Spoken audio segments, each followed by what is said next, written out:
नमस्कार। जब काशी को गंगा ने गले लगाया, 2025 की बाढ़ का सच। काशी मोक्ष की नगरी, अनंत काल से जल में बसी, इस बार 2025 में खुद जल से जूझ रही है। गंगा माँ का स्नेह जब अपनी सीमाएं लांघता है तो वह सिर्फ आशीर्वाद नहीं, परीक्षा बन जाता है।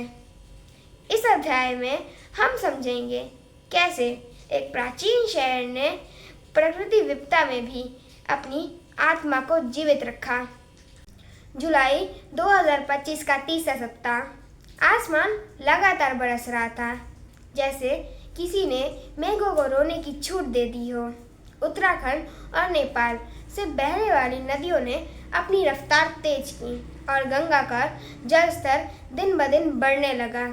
वाराणसी के घाट, अस्सी दशाश्वमेध, पंचगंगा जल में विलीन होने लगे।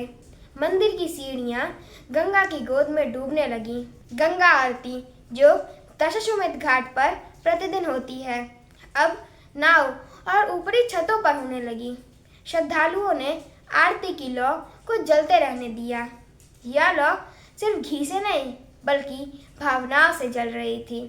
बूढ़े साधुओं, बच्चों, नावी और दुकानदार ने सबने अपनी अपनी तरह से गंगा को स्वीकार किया। किसी ने डर के कारण नहीं बल्कि प्रेम में सर झुकाया। बाढ़ में डूबी गलियां, कटे हुए बिजली के तार, बंद स्कूल और ठप बाजार, परंतु काशी रुकी नहीं। लोगों ने एक दूसरे की मदद की। जिनके घर सूखे थे उन्होंने जलमग्न लोगों को आश्रय दिया। नावें सिर्फ सवारी के लिए नहीं, राहत पहुंचाने के लिए चली। सरकार ने एनडीआरएफ और एसडीआरएफ की टीमों को सक्रिय किया। रेस्क्यू ऑपरेशन चलाए गए। हेल्पलाइन नंबर और राहत सामग्री वितरण का कार्य युद्ध स्थल पर किया गया।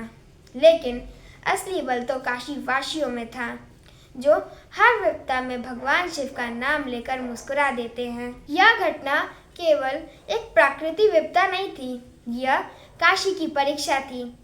गंगा ने शहर को छुआ नहीं, समेट लिया। यह जलवायु परिवर्तन एक चेतावनी भी थी कि हमें प्रकृति के साथ खिलवाड़ नहीं करना चाहिए। काशी गंगा में नहीं डूबी, उसने गंगा को फिर से जी लिया। जहाँ दूसरे शहर डूबते हैं, वहाँ काशी नहाती है। यह शहर बाढ़ से नहीं डरता, यह हर बार नया होके उठता है। धन्यवाद।